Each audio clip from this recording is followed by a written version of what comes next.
Assalamualaikum warahmatullahi wabarakatuh, Buya. Assalamualaikum warahmatullahi wabarakatuh. Mohon tanggapannya, Buya. Saat ini ramai orang memperbincangkan tentang komentar beberapa orang terhadap kedatangan Habib Rizik Syihab beberapa waktu yang lalu.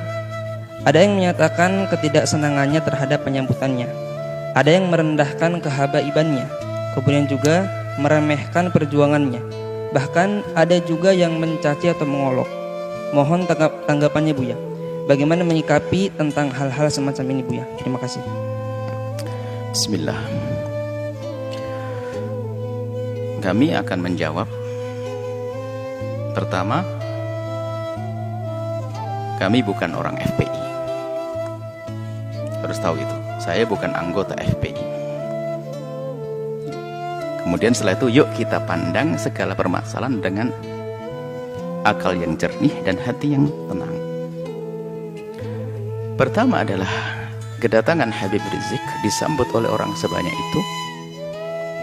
itu kemauan umat, bukan rekayasa, bukan dibayar mereka. Ayo, Anda posisi seperti saya, adil. Anda tidak di FPI dan tidak jadi musuh FPI. Anda berada di tengah-tengah. Ayo, kedatangan mereka umat segitu banyak bukan direkayasa. Bukan, kalau rekayasa mau dibayar biar datang, nggak ada. Bahkan ini masa pandemi, semua orang meninggalkan kerjaannya dengan sukarela. Maka yang harus kita pahami, ada apa di balik ini semuanya? Kerinduan kepada apa sih mereka kok sampai seperti itu? Kita jujur. Nggak perlu kita marah-marah ini. Kadang-kadang dimarahkan Habib Rizik. Habib Rizik ingin datang ke negerinya, ingin berjuang, ingin berdakwah. Bukan direkayasa, bukan direkayasa kedatangan mereka itu semua. Nah ini yang pertama yang harus kita pahami, supaya kita tidak suudon ini. Enggak ada rekayasa. Bahkan yang datang itu orang rela berkorban. Kemudian kedatangan beliau adalah apa tadi, membuat kerusakan, keramaian dan sebagainya. Mari kita pandang dengan jujur juga. Kalau Habib Rizik mengadakan kumpulan, demo dan sebagainya misalnya, jujur Anda, apa sih yang diminta Habib Rizik? Habib Rizik tidak minta pulau untuk pesta apa, tidak juga minta apa jabatan jabi apa, tapi yang diminta apa? Coba kita cari. Anda jujur sebagai bangsa Indonesia yang adil, yang jujur, apa yang diminta? Jejer permintaannya apa sih? Dulu permintaannya adalah bagaimana ada orang yang mengucapkan kalimat yang merendahkan umat Islam dengan merendahkan Al-Quran, ayo diadili. Apakah permintaan semacam ini salah? Coba dilihat dulu apa sih permintaan Habib Rizik. Ini harus jujur. Anda melihat Habib Rizik kalau kumpul-kumpul minta apa? Yang diminta apakah Habib Rizik ingin pemerintah memfasilitasi, Habib Rizik ingin membangun tempat minuman keras paling besar sejagat raya? Enggak juga. Kalau Habib Rizik minta begitu, kita berontak semuanya. Yang diminta apa? Coba kita jujur. Yang diminta baik atau jelek? Kalau yang diminta baik, kenapa kita bingung yang diminta baik kok? Keadilan misalnya. Harus ada misalnya menghentikan kemungkaran. Selagi yang diminta baik, isunya yang diminta baik ini, maka jangan gampang menilai orang dengan buru-buru. Sekarang jujur, minta apa? Anda bisa melihat di media. Atau Anda datang kepada Habib Rizik, minta apa? Kan begitu, yang diminta apa? Yang minta adalah yuk kita menegakkan. Habib Rizik misalnya, FPI di beberapa tempat minta agar kemungkaran di sini dihentikan. Loh, kemungkaran dihentikan, apakah permintaan yang salah? Karena kemungkaran itu akan merusak orang lain. Coba yang diminta apa? Ini jujur dulu. Kalau yang diminta adalah menghentikan sesuatu yang membahayakan umat. Umat membahayakan itu bukan saya membahayakan di dunia, kita punya iman di akhirat. Yang membahayakan di dunia nggak boleh. Misalnya Habib Rizik memasang ranjo-ranjo, kita hentikan. Membahayakan di dunia. Memberhentikan membahayakan di dunia pun harus membahayakan urusan dunia, kita wajib menghentikan. Apalagi jika yang diminta adalah menghentikan segala sesuatu yang bakal merusak akhiratnya umat misalnya. Dan itu memang yang diserukan adalah selama ini yang kami ketahui adalah mengajak itu. Bagaimana agar kemongakan tidak terus merebak, kemudian juga bagaimana keadilan bisa ditegakkan. Di saat menuntut keadilan bukan berarti orang-orang yang lagi berkuasa 100% tidak adil. Ada beberapa tempat yang kurang serasi atau perlu disesuaikan agar terjadi keadilan. Jadi minta keadilan itu wajar sah. Keadilan berlaku untuk siapa? Untuk semua umat, untuk bangsa ini. Bukan keadilan untuk Habib Rizik dan FPI-nya, bukan, keadilan untuk semuanya. Coba yang diminta apa? Lah ini maksud kami adalah jangan buru-buru menilai. Yang diminta apa? Bukan minta bantuan untuk membangun pesantrennya di mana, bukan untuk kepentingan ormasnya, bukan. Akan tapi selama ini disuarakan adalah seputar itu. Bagaimana menghentikan kemungkaran, bagaimana menghadirkan keadilan, kemudian bagaimana membatasi sepak terjang orang yang tidak banyak manfaatnya untuk negeri ini misalnya, dengan suara-suara seperti itu. Bagaimana menghentikan kebobrokan moral. Ini kan permintaan yang baik semuanya. Kalau seandainya menyuarakan selain Habib Rizik bagaimana? Kalau Anda mau, kenapa di saat disuarakan Habib Rizik tidak mau? Jujur ini harus perlu kejujuran ini. Kita menilai dari luar seperti ini. Selagi keinginannya baik, maka adalah permintaan itu yang harus kita jadikan sandaran kita untuk menilai. Kemudian selanjutnya kepada Bapak Presiden atau siapapun yang akan menjadi presiden, ini adalah risalah cinta kami kepada Pak Presiden. Ya kalau mendengar alhamdulillah, kalau tidak mendengar Allah perdengarkan ke hati, biarpun telinganya tidak mendengar. Atau calon presiden, ketahuilah bahwa jabatan kepresidenan itu sangat terbatas. Apa artinya 1 kali naik, 2 kali naik, ujung-ujungnya adalah kesengsaraan yang panjang di akhirat nanti. Maka mumpung Allah beri kesempatan untuk naik surga tertinggi, maka hendaknya Pak Presiden atau para calon presiden itu, apalagi yang mereka adalah benar-benar ahli la ilallah, termasuk Pak Presiden kami yakin ahli la ilallah, orang beriman. Perhatikan keimanan tersebut. Jadikan jabatan presiden ini adalah untuk selamat di akhirat.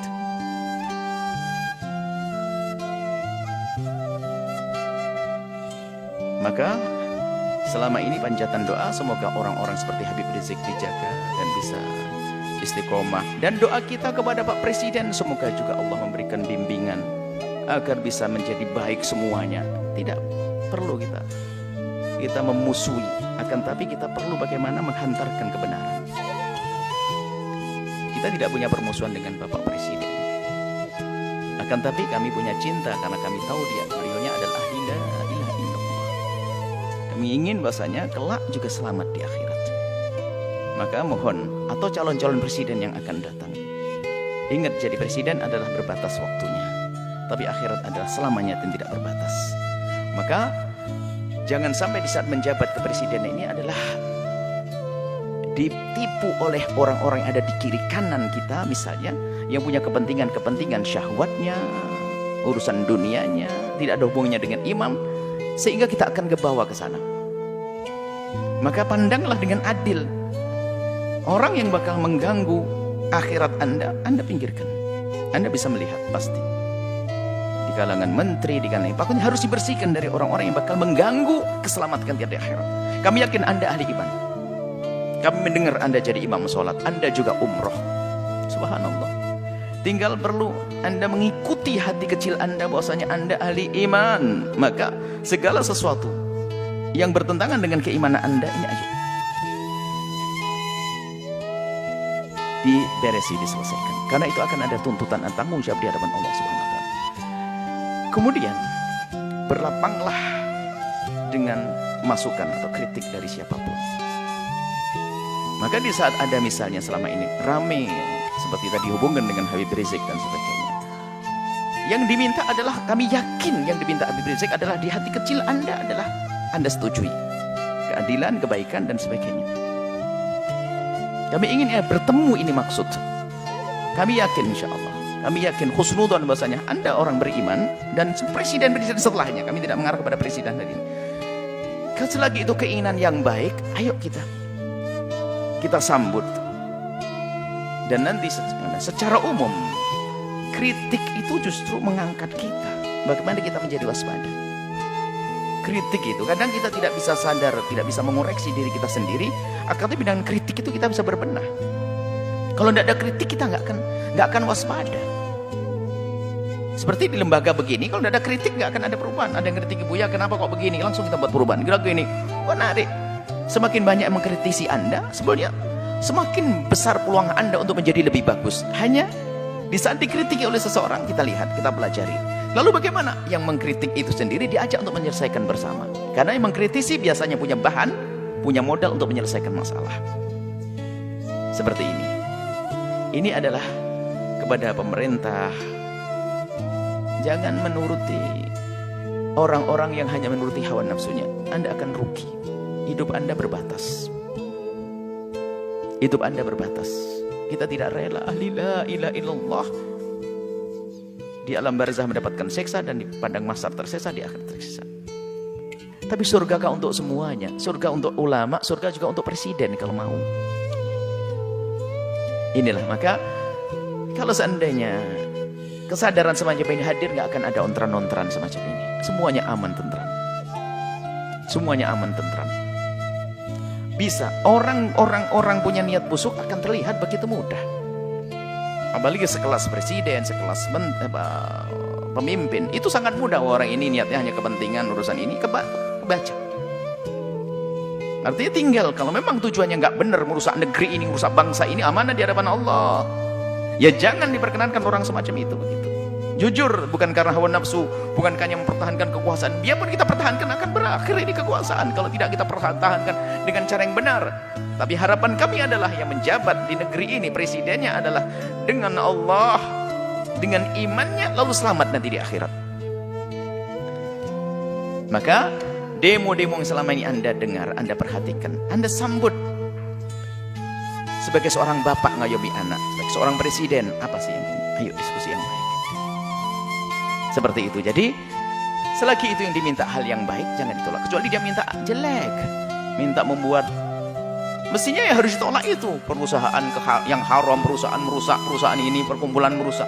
Ini yang harus kita tolak. Tapi kalau orang berkumpul datang kepada Anda, menyuruh, mengajak kepada kebaikan, hendaknya Anda bertanya, karena itu sebetulnya mereka menghantarkan surga untuk Anda. Seperti itu. Jadi ini kepada Bapak Presiden hari ini atau presiden yang akan datang. Semoga ini menjadi kaidah. Siapa menjadi presiden, hendaknya seperti itu. Allah keindahnya di dunia jadi presiden, ternyata jabatan presiden ini hanya untuk melangkah ke surga. Sebab surganya presiden lebih mudah, gede banget. Karena apa? Dia punya kekuatan. Kekuatan untuk masuk surga mah gampang. Seperti itu. Kemudian selanjutnya, kepada umat semuanya, hentikanlah dengan budaya mengadu domba. Habaib diadu domba dengan habaib, habaib dengan ulama, ormas dengan ormas. Hati-hati, ada Allah. Jika Anda menyebarkan sebuah berita tapi niatnya jelek, ada hitungannya di hadapan Allah. Allah akan porak-porandakan di dalam diri kita sendiri. Kita tidak bisa ngancam dengan senjata. Kami hanya mengingatkan ada Allah. Kita tidak mengancam dengan apapun. Allah, jangan mengadu domba antara habaib dengan habaib, ulama-ulama. Kalau mengambil berita, sekiranya kalau itu maslahat, Anda sebarkan. Tidak memotong omongan orang untuk diadu. Masya Allah. Khususnya para habaib adalah dzurriyyah Nabi SAW yang kita harus mencintai mereka. Apalagi menyebarkan berita-berita. Maka kepada umat semuanya, ayo, ada hitungannya. Yang biasa mengadu domba, maka ketahuilah di dalam rumahnya pun pasti tidak semesra. Ingat, yang biasa menyebar berita-berita nggak karuan itu sebetulnya di rumahnya pun tidak mesra dia. Tidak akan indah di rumahnya. Dengan saudaranya mungkin rebutan waris dengan ini. Lihat. Yang biasa menyebarkan fitnah begitu tuh.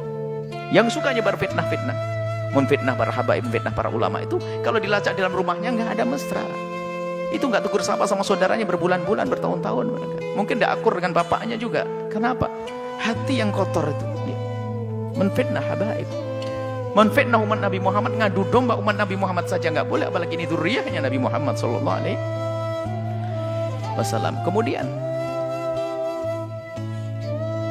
Ada karena marah dengan seperti Habib Rizik, marah dengan seperti ini, lalu sampai mengarah kepada perendahan kepada nasab. Innalillah. Sampai ada yang mengatakan katanya, apa betul itu turun Nabi? Ayo dites DNA. Astagfirullah. Innalillah. Menafikan, menolak nasab yang sudah jelas semacam itu, maka itu seperti mengqadhaf, menuduh orang melakukan zina, dosa besar. Kalau sudah jelas itu nasab, sudah kita akui. Jangan mengatakan DNA-nya nih. Ada apa? Kalau kita bukan habaib, mestinya kita mencintai, bukan mengendengki dan ngiri. Nggak ada artinya, ngiri tambah jauh. Kalau kita mencintai, kita bersambung. Beliau menjadi habaib juga dipilih oleh Allah, bukan permintaannya. Maka kita yang mandang harus mandang dengan hormat. Adapun masalah jika ada yang kurang tepat di antara habaib salah, ya kita kewajiban menegur. Seperti kita menegur anak kita, seperti di pondok kita ini banyak habaib, anak-anak habaib, yang salah ya kita tegur. Tentunya dengan kasih dan cinta. Tapi kalau sudah mengarah kepada penolakan nasab, ini sudah ada kebenci dan iri. Ini adalah bahaya sekali. Hati-hati ini. Kemudian juga kepada pengikut-pengikut FPI. Jangan sampai Anda menodai Habib Rizik. Sepak terjang Anda harus benar-benar direstui Habib Rizik dan diketahui dan sesuai dengan apa yang ada di pikiran dan hati Habib Rizik. Kita tidak ingin ada sebagian orang melakukan satu tindakan ternyata mencoreng Habib Rizik. Ini menjadi masalah. Jangan sampai tujuan Habib Rizik yang mulia, yang istimewa ini ternodai oleh kita-kita, apa orang-orang yang dengan perilaku yang terburu-buru, hanya mendahulukan hawa nafsu dan sebagainya. Nah ini, maka di sini kita ingin bahwasanya perjuangan orang-orang seperti beliau ini, Habib Rizik ini, bisa mulus, sukses. Kemudian nanti juga presidennya juga akhirnya juga sukses, bangsa ini sukses, surga lah semuanya. Ada percekcokan. Tinggal yang tersisa siapa? Orang yang sibuk ngadu domba, permusuhan, caci maki dan sebagainya. Hidupnya begitu dia. Dia tidak mesra selamanya. Dan hendaknya antara ormas dengan ormas ini adalah untuk saling melengkapi. PFPI, ormas, NO, ormas. Nanti ada lagi ormas besar seperti Nahdlatul Wathon, ormas, Wasatiyah, ormas. Tidak boleh jadi saling bermusuhan. Akan tapi ini adalah potensi umat Islam. Ingat, Anda punya Allah. Itu kekuatan.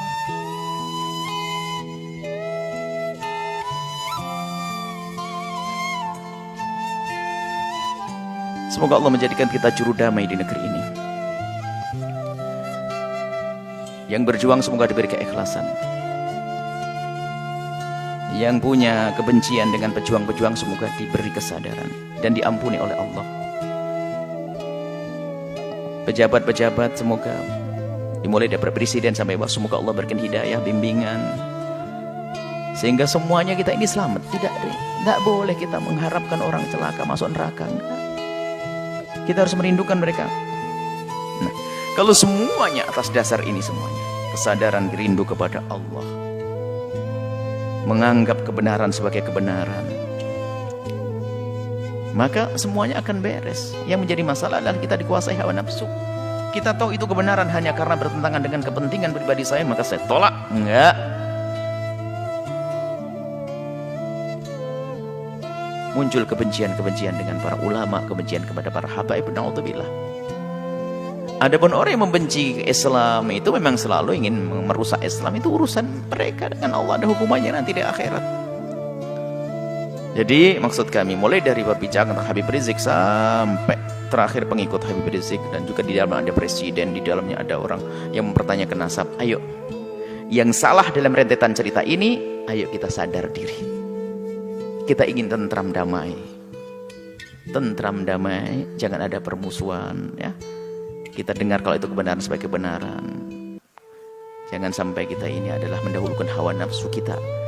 Ingat nasihat mulia dari guru mulia, kalau ingin berbicara, kalau ingin melangkah, kalau ingin berfatwa, kalau ingin mengeluarkan sebuah statement atau apapun, ukhruj min hadzi nafsik, keluarkan dari kepentingan hawa nafsumu.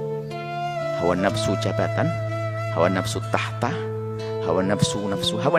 Kalau kita bebaskan itu, maka kita bisa ngomong jujur dan adil nanti insyaallah. Dan tentunya setelah itu minta bimbingan kepada Allah Subhanahu wa taala dan kepada semuanya. Kami mulai dari Habibana Rizik sampai kepada pengikut-pengikut beliau, Pak Presiden dan sebagainya. Kami mohon maaf sebanyak-banyaknya jika kami ngomong di apa yang kami sampaikan ada menyinggung perasaan nyakit hati. Ketahuilah bahwasanya nuhibbukum jami'an, kami mencintai semuanya. Harapan kami adalah setiap kami bertemu dengan semuanya ini adalah semuanya saling senyum, saling pandang dengan penuh kasih sebagai muqaddimah pandangan kelak di surga bersama Nabi Muhammad SAW. Tegakkan kebenaran, keadilan, hentikan kemungkaran. Yuk kita menuju Allah Subhanahu wa taala. Wallahu a'lam bissawab.